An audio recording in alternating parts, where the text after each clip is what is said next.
Welcome to the common chaos of sisterhood. I'm Haley. And I'm Amy. Come hang out with us. Grab your drinks and get comfy. And let's get into it. Content warning. This episode is going to be about murder, torture. It's going to talk about blood, cannibalism, and I will apologize to everybody because this has a lot of Hungarian words and pronunciations, and we will not be able to pronounce it correctly. So if we do get pronunciations wrong, please forgive us. But that being said, hello everybody, and thank you for coming back to another episode of Common Chaos of Sisterhood. We're going to start off our podcast with a question. What is something you wish you could have told me when we were kids, and why didn't you tell me? This one's kind of hard because I told you everything. Uh, I'm sure I made you mad at some point and you wanted to tell me, but you didn't. oh yeah, no, hold on. I got one. Oh, don't be too enthused about this now. Okay, so like back when you would like used to like babysit me and both our cousins, Oh, yeah. like you were like to me you were just my sister, and Mhm. I feel like no offense to you, but I feel like you got this like kind of ego thing, like, oh, I would been left in charge, like I'm the older one, you have to listen to me. And there was one time, like, I don't even know what it was about, I don't even know what the argument was about, I don't know, but we weren't even over there, we were at our house, and I think we were heading over there to our aunt's house, and you had something happen and you were trying to get onto me or something, and you were like, well, I'm just gonna spank you, mom gave me permission. And you tried to spank me, you had me a hold of me by my arm, and you're sitting there trying to like spank me. I literally dropped to the ground and refused to let you, because I was so aggravated. I was like, no, like, you're supposed to be babysitting them, not me. Like, I'm old Yeah. enough to take care of myself. Like, that was like probably the one time, like, I mean, I'm sure there was other times I don't remember, but like that one I just vividly remember. It made me so mad. I think that, at that point, that's when I really started, like, with, like, "Yeah, I'm not babysitting anymore." Because, like, everybody, all mom's friends, Mm-hmm. our aunt, would be like, "Hey, do you mind babysitting?" I'm like, "Yeah, that's fine. That's right next door. It's fine." Mm-hmm. But then more people and I was like, "No, I don't like kids." Like, I really don't. I didn't like kids at a young age. I like my circle of kids, don't get me Mm-hmm. wrong. My daughter did work at a school. I li I don't hate kids. But I don't like kids. And definitely when I was in high school, I was tired, I was going through a lot of stuff, and I got to the point that I was like, "I'm done babysitting. I'm not doing this Mm-hmm. anymore. I can't do this anymore." I think that was about the same time that I was like, "Yeah, I can't do this anymore." Yeah, yeah, I think so, because like also too, like, you're the oldest daughter, you're the oldest granddaughter, you're the oldest Yeah. niece. Like, you have all of these different things, and it's like, oh, well, we need someone to do this. Well, oh, Amy could do it. And it's Yeah, like, I'm gonna say like, I was expected to do yeah, everything, and I'm like, mm-hmm. "I can't I'm not doing this anymore. I have enough issues on my plate, I have enough things on Right. my plate, I just can't." I didn't like a lot of times I didn't mind doing it, but Mm-hmm. it was just the times, like, you ask me, that's fine. Right. Like, ask me, I will say yes or I'll say no, Mm-hmm. but it was a lot of times I was like, "Oh, Amy will just do it. She'll just do it. Mm-hmm. It's Mm-hmm. fine. She'll just do it." And I'm like, Mm. "No." No. And I think that was one of the times that we're like, "Oh, Amy will just do it." Yeah. And so I I get was it. just like, Yeah. "No." Yeah. And see, like, once you stopped doing it, like, people started asking me, and like I didn't have a problem with it because I like kids. I literally Yeah. work at a school, You're like I'm planning on being a teacher. Like, I like kids. yeah. So like You're it a did kid person. exactly. It did not bother me, but I can see, like, from your point of view. But yeah, that's probably the one thing that, like, it made me so mad. But I wasn't about to just sit here and tell you, like, and I didn't say anything about it. Like, I didn't tell you, like, hey, like, you're supposed to be babysitting them, not me. Like, I didn't say Yeah. that. I just It dropped just to the blew up to a huge thing. exactly, exactly. I think I ended up calling mom and being like, "I can't do this," and, like, just breaking down, being like, "I can't." anymore. I can't babysit anymore." Like, it was just like a it went downhill from Yeah, there. yeah, yeah, yeah. All right, like we said, this does have a content warning. So this is another true crime episode. Today we are going to be discussing Elizabeth Bathory and four of her servants that were accused of torturing and killing hundreds of girls and women between the years of 19 or in between the years of like 1590 to like 1610. Um, Elizabeth Bathory has a couple of names. One of the names that I have heard personally is the Blood Countess. That was probably the first name that I've ever heard her referred as. And then she's also referred to as Countess Dracula as well. And this is where a lot of, like, vampire stories came from. Like, Mm-hmm. she is, like, queen vampire. Like, that's where a lot of like, I read some books, and it's, like, the queen of the vampires, whatever, and it's honestly loosely based on Elizabeth Bathory. Yeah. So Elizabeth Bathory was born into a privileged noble family in the early 1560s on a family estate in Nearbator, Royal Hungary. Her father was Baron George Bathory VI and mother Baroness Anna Bathory. They were both originally blood relatives. They wanted to essentially reserve the bloodline and keep the bloodline pure. So they would marry into the same family and they would like have children within that bloodline. They wouldn't break the bloodline. So they wanted to keep it in the family. Essentially, yes. Okay. um, Elizabeth was raised Christian Protestant and she spent majority of her childhood at Etched Castle. She growing up, she learned many different languages, and it is said that she knew Latin, German, Hungary, and even Greek. Her father's brother was Andrew Bathory.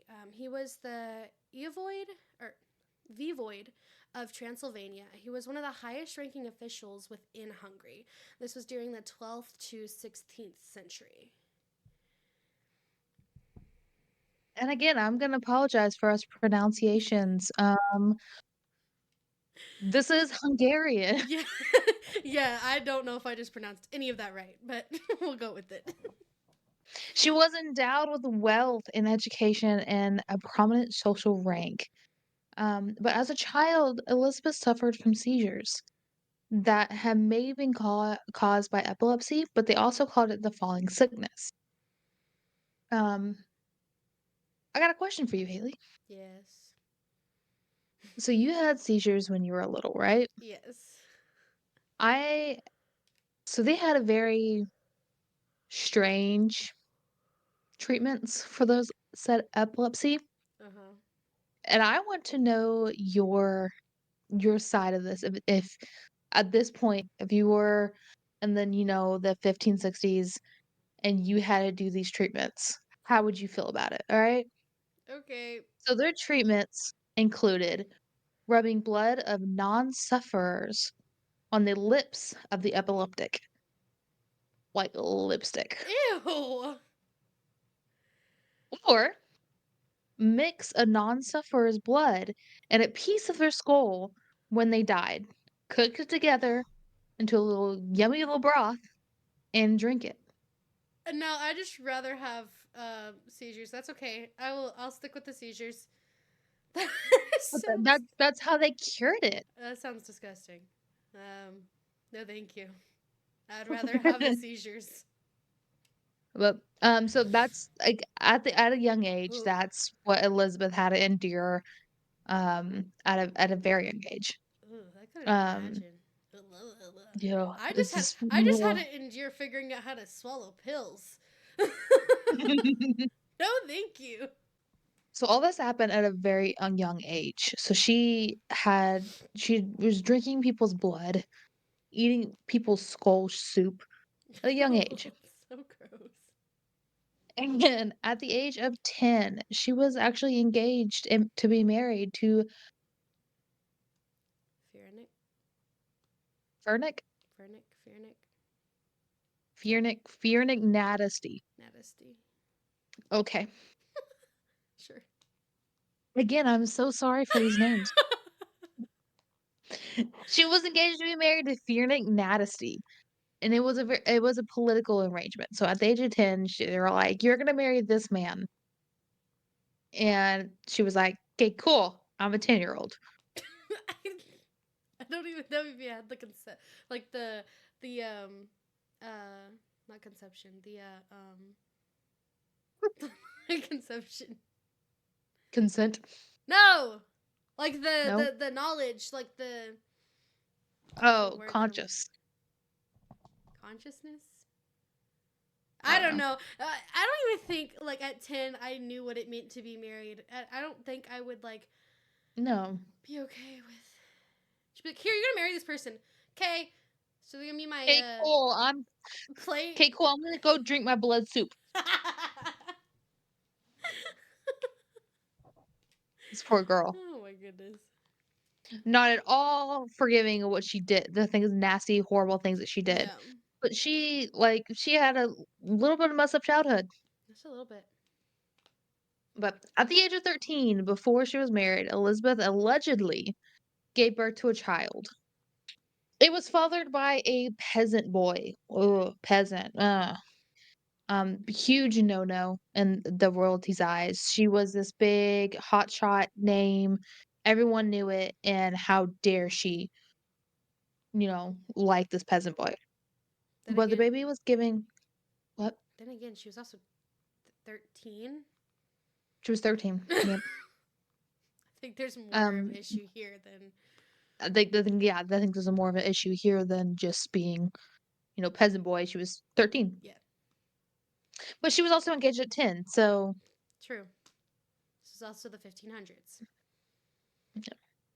but after, giving birth to the baby was given away to a very trusted, loyal woman to the Bathory family.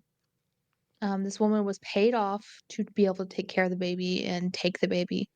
Again, allegedly, there wasn't any hardcore evidence about this, but, this is kinda, like, what's being told. So I feel like even if it is true, as something that I feel like the family, like the Bathory family, the royal family would want to keep on the down low. That's probably why there's no like hard evidence about I mean, mom and dad wanted to keep it in the family, like, it. how dare there be a Oh peasant my boy god. anonymous. Oh my goodness. So, in 1573, when Elizabeth was 15, Fearneck and Elizabeth got married in one of the royal palaces.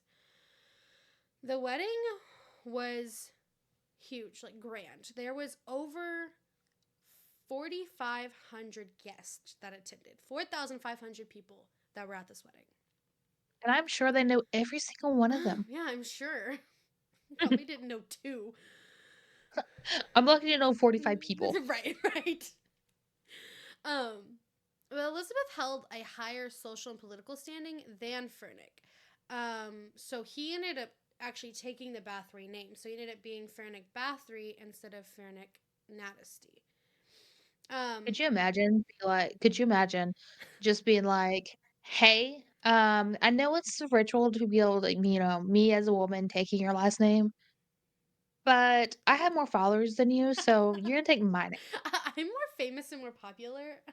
You're gonna take my last name. It's just like nowadays type Right, things. "I right. have more followers than you, you're gonna take my last name."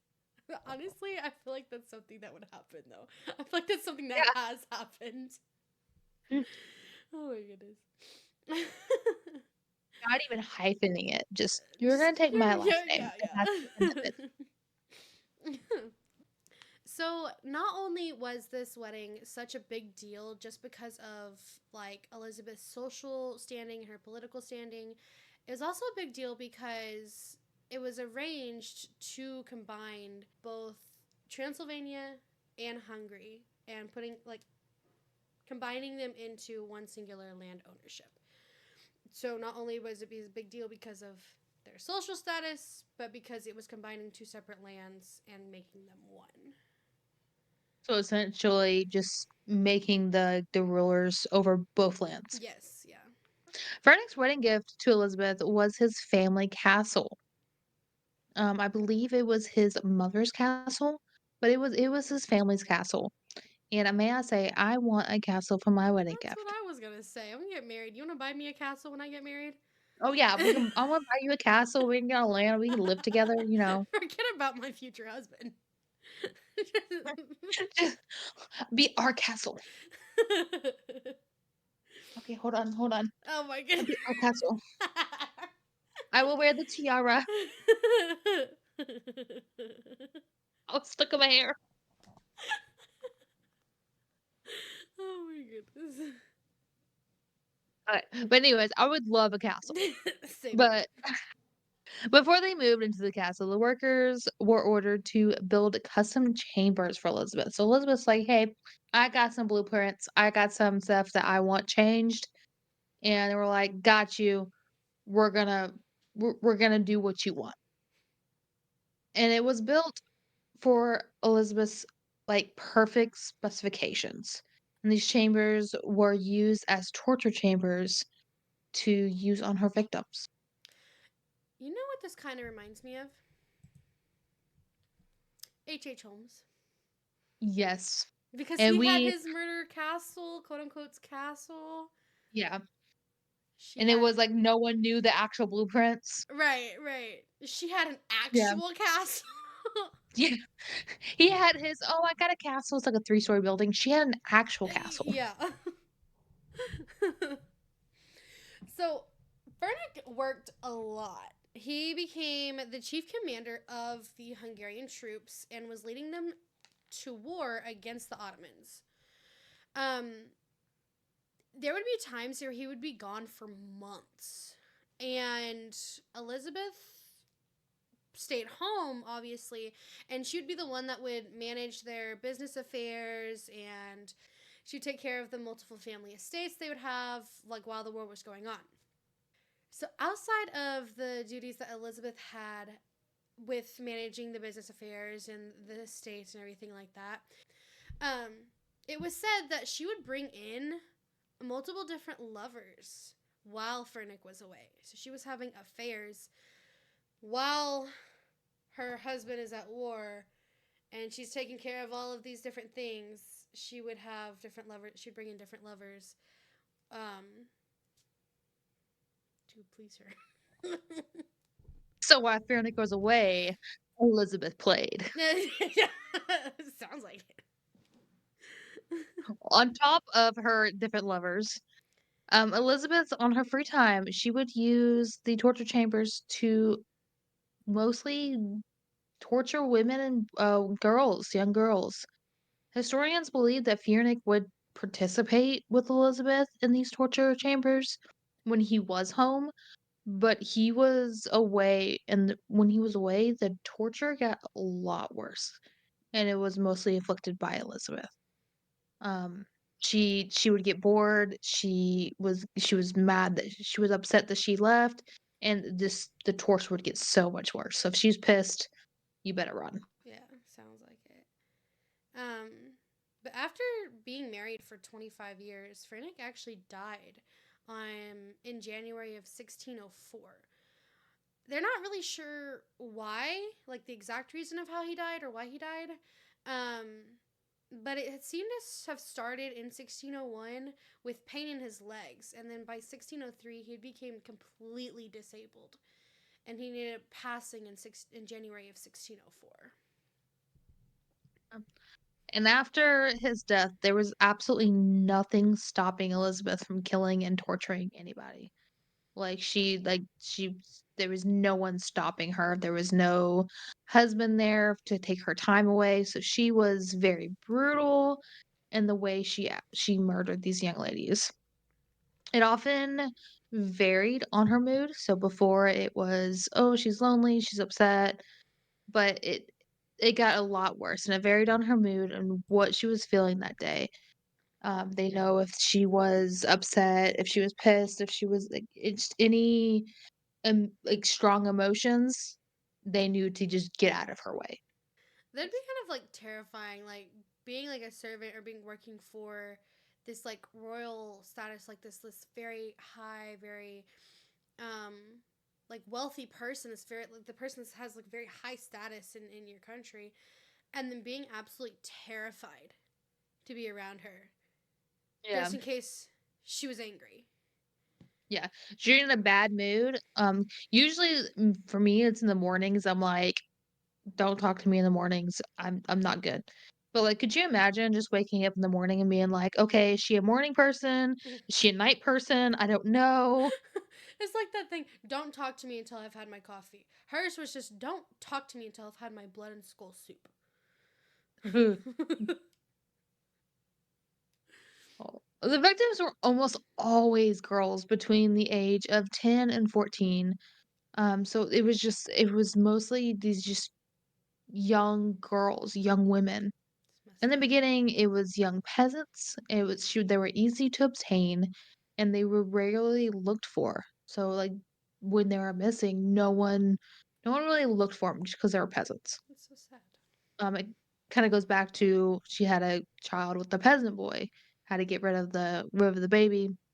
No one really cared like, since they weren't high status, they didn't really care about them, which unfortunately, like, that's, like, super sad.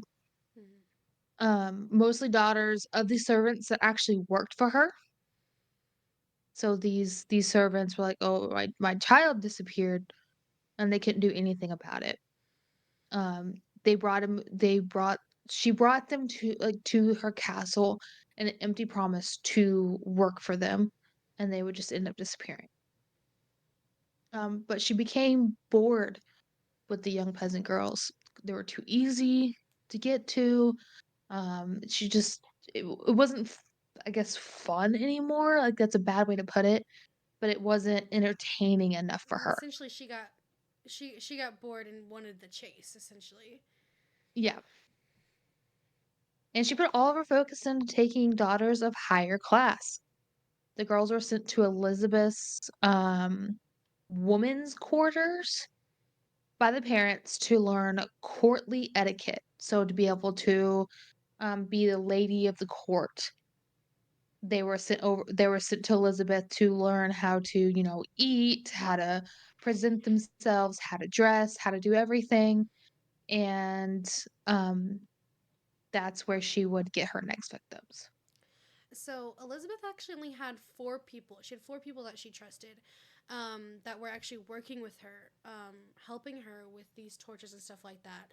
They would go and abduct the little girls, and pretty much take them to be tortured.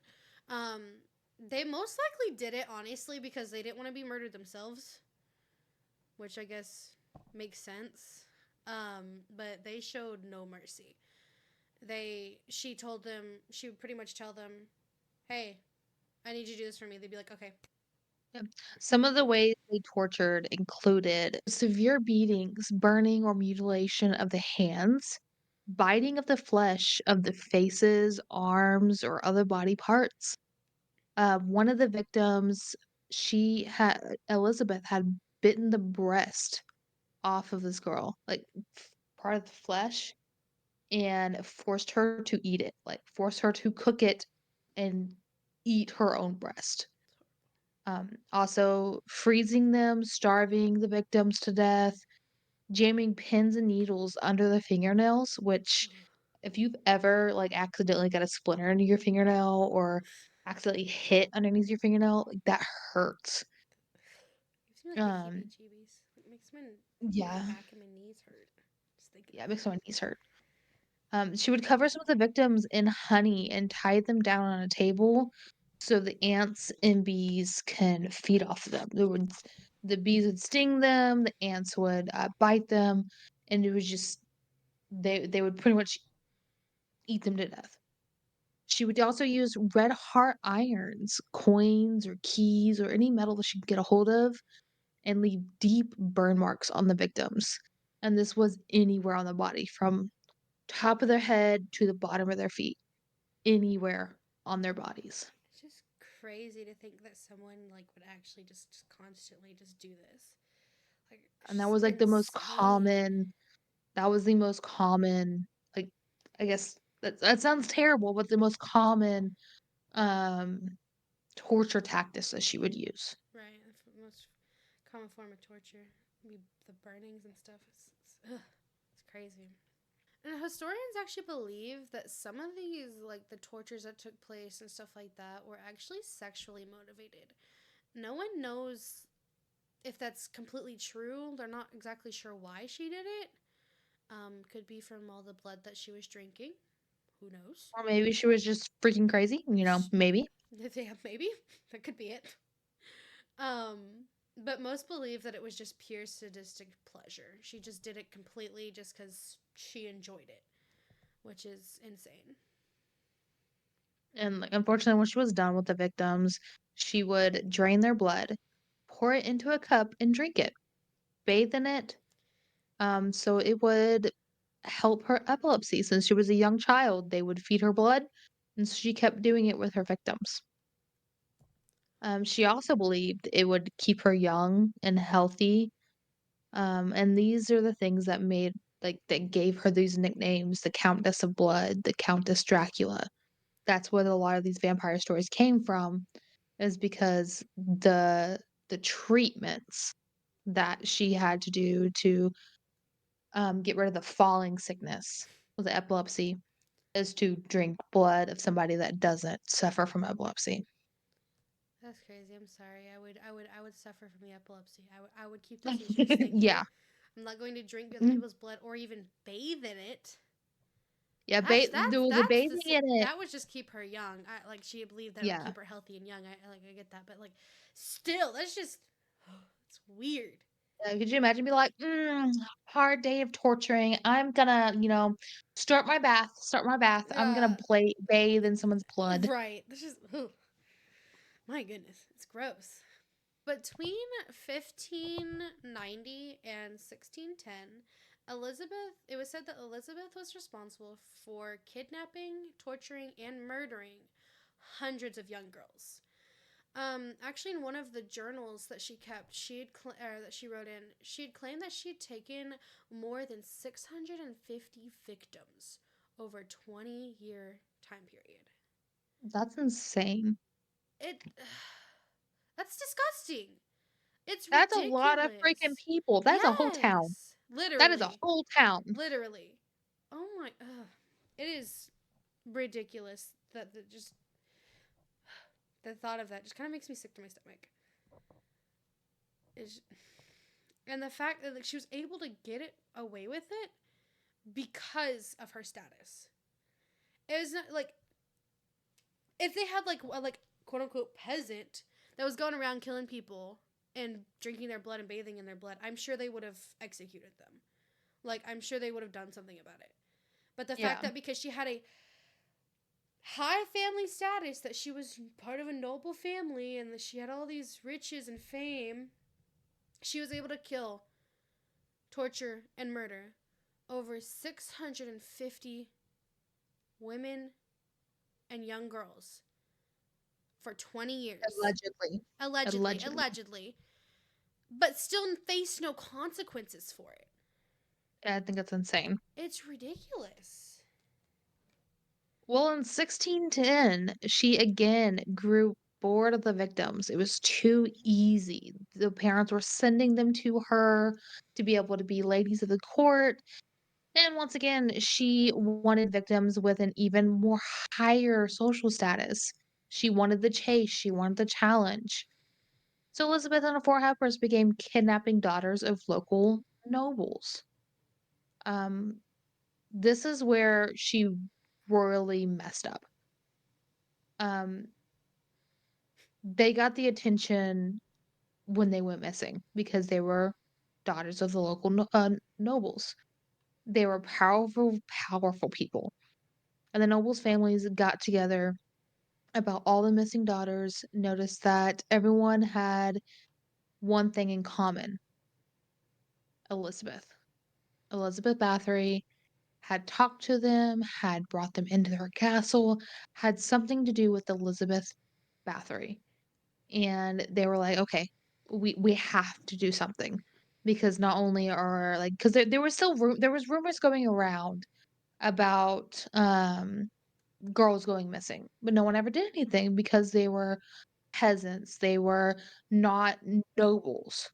But once the noble girls went missing, they were like, we're putting two and two together. There's rumors flying around. There's something going on. Yeah.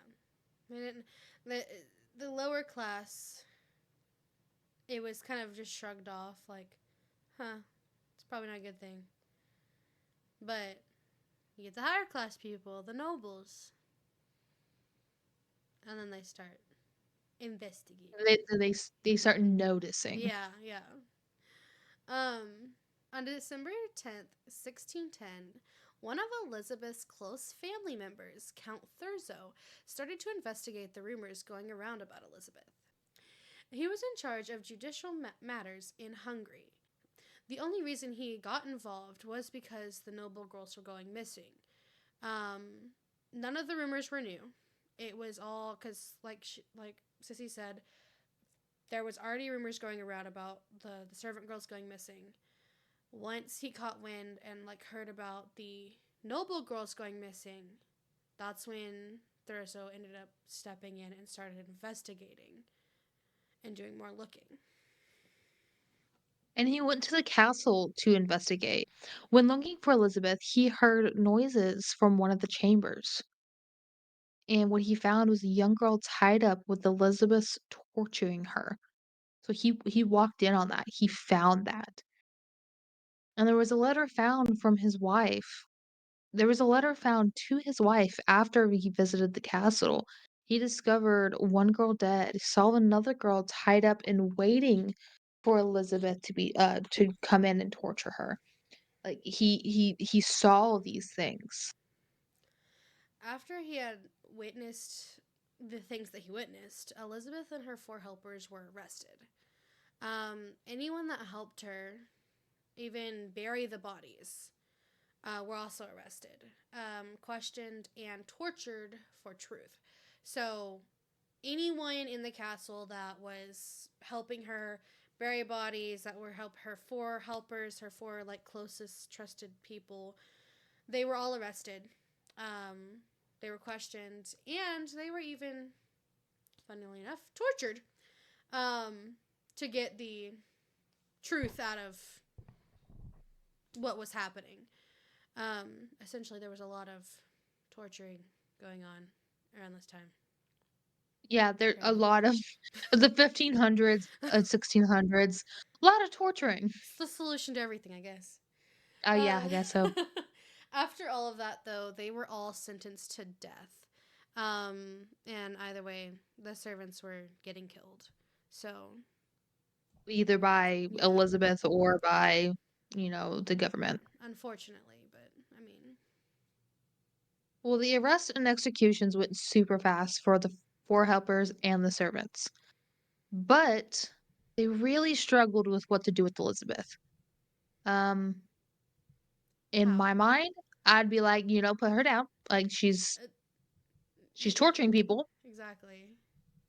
but they didn't wanna put her family on trial, they didn't wanna bring a lot of negative publicity, ruin their name, and locals came forward to provide details, information about more of the victims, and they still were like, we really don't want to, trouble the Bathory name, which is completely messed up to me. I don't care what name you have. I Yeah, don't care how famous you are. If you're doing these things, you get to pay for them. exactly. They even went through Elizabeth's private journals, to try to figure out um, how many victims she had over the years.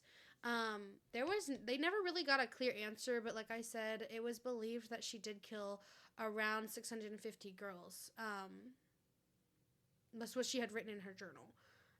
So allegedly around 650 girls, but they never exactly knew for sure how many. And yeah, and instead of being sentenced to death like everybody else, the servants, the 4 helpers, she was confined to her castle. They pretty much gave her house arrest. It's ridiculous. Yeah. They walled off a room, like, they walled off one of her rooms to keep her isolated, they boarded up one of her windows. She pretty much spent the rest of her, life in isolation. On August 20th, 1614, Elizabeth said to have to a guard that her hands were extremely cold and she wasn't feeling good. And this bodyguard overseeing her literally said, "It's nothing, mistress. Just go lay down." Like that is a quote, quote unquote quote, that this guard said, saying it's nothing, just go lay down, you're fine. And at 43 years old, she lay down and she died. She was found the following morning and no one really knew how she died, why she died. It was said to maybe be a inside job. It could have been she was being framed. A lot. There are some people that say that she was framed for all this stuff that she did, which me personally don't think she was because she kept a journal about it. Me neither. But there's a lot of stories on Elizabeth Bathory, and they're kind of hard to keep everything right and correct. It's kind of like playing a game of telephone. These things happened in the 1500s, 1600s, and just getting all the information correct is kind of hard. But historians believe like that pretty much everything that we talked over. I try to keep it factual. Mm. But people said that it was kind of an inside job at 43 years old. She had laid down and she had passed. And I'm sure like they had written stuff down, like because like like you said, she had her journals. We had talked about she had written in her journals and stuff like that, and I'm sure they had like some kind of written documentation um, about it once they found about it and they were trying to investigate and stuff. But I'm pretty like I wouldn't be surprised if majority of the story was just told by word of mouth. Like it just traveled. Like nothing was like Yeah. actually written down. So that probably did not help with like the speculation and what historians believe and what's Oh true and yeah. stuff like that. So It's like a bad game of telephone. It's essentially, like years and years and years of being like and then you have these amazing storytellers that will make it seem way out of hand. And then you have mm-hmm. these people that are like, "Oh, it only happened like a couple times." So we Yeah, we really we don't really know, but it is known that that's a lot of where like the vampire stories came from mm-hmm. is like definitely the women vampire stories came from Elizabeth Bathory. Which completely makes sense. And FYI, I would keep the epilepsy. You Not don't want the happening. like blood. You don't want the blood in skull soup, No! I don't want to put blood on my lips. I don't want to drink blood in skull soup. but it's like lipstick. You just No! Ew. mm. Ew. Ugh. So gross. No, thank you. It's like that pretty vibrant red. Ugh. That's even worse. No. Okay, we gotta stop. I'm done. No. No, no, no. All right, guys. If you enjoyed this episode and would like to hear more of these kinds of stories and stuff like that, just let us know. Feel free to reach us out. Reach out to us, not reach us out. Feel free to Just out. feel free to reach out to us. Um, if you have any questions, I know on Spotify you can ask. There's a interact portion of it where you can ask us questions, leave reviews, comments on our YouTube, or even get a hold of us on Instagram. We'd be more than happy to answer any of your questions and take your suggestions. I hope you'll have a wonderful rest of your evening or day. Day, evening, whatever. We're not gonna do this again. We're not doing this again. I hope you have. I hope you have Oh, a good lord. fantastic life. You have a great life, y'all. Oh my goodness. Live your life to the fullest. Oh my gosh. Bye. Bye. Don't forget to come hang out with us every Thursday when we talk about the common chaos of sisterhood.